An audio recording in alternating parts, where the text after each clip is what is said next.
Hi hello friends, welcome to சமாரி designer. இன்றைக்கி என்ன நியூ ஸ்டிச்சுன்னு பார்த்தலாமா? அவங்க வீடியோக்குள்ளே போகலாம்.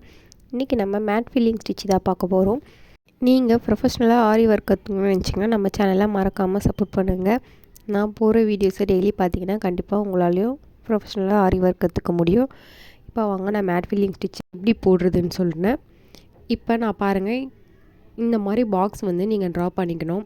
இப்போ நான் எப்படி போட்டிருக்கேன்னா, ஃபஸ்ட்டு பாக்ஸில் பாருங்கள் 3 லைன் வந்து சின்ன சின்ன 3 பாக்ஸ் மாதிரி நான் ட்ரா பண்ணியிருக்கேன். செகண்ட் பாக்ஸில் வந்து 2 பாக்ஸ் வர மாதிரி ட்ரா பண்ணியிருக்கேன். இப்போ பாருங்கள், வெறும் நம்ம நார்மலாக எப்பயுமே போகிற செயின் ஸ்டிச் மெத்தட் தான் இது. இப்போ 3 நான் கோடு போட்டிருக்கேன் பார்த்தீங்களா, அங்கே தான் நான் வந்து லாக் இல்லை செயின் ஸ்டிச் கொடுத்து நான் கொண்டு போகிறேன். இங்கே பாருங்கள், இங்கே செயின் ஸ்டிச் கொடுத்து மேலே ஃபஸ்ட்டு ஒன்று கொண்டு போகிறேன். இப்போ நீங்கள் இங்கே தான் என்ன பண்ணணுன்னா லாக் கொடுக்கணும். லாக் கொடுத்துட்டு இப்போ நான் மறுபடியும் அதை எடுத்துகிட்டு வரேன். நெக்ஸ்ட்டு நான் அந்த கோடுக்கு மேலே ஒரு ஸ்டிச் கொடுக்குறேன்.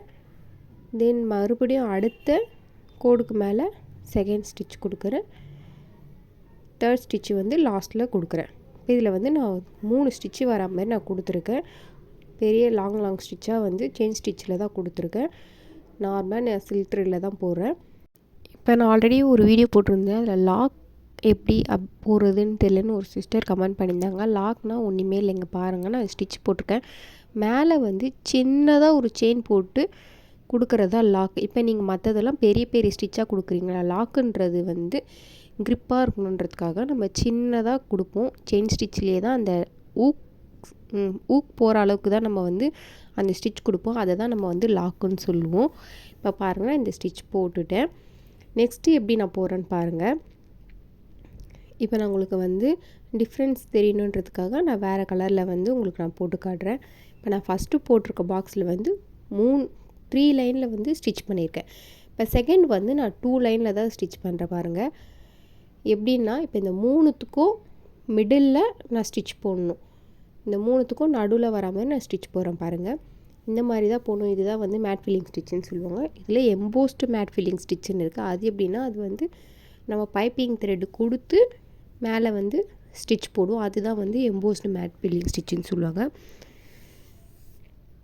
உங்களுக்கு புரியலன்னா கமெண்ட் பண்ணுங்கள். Easy method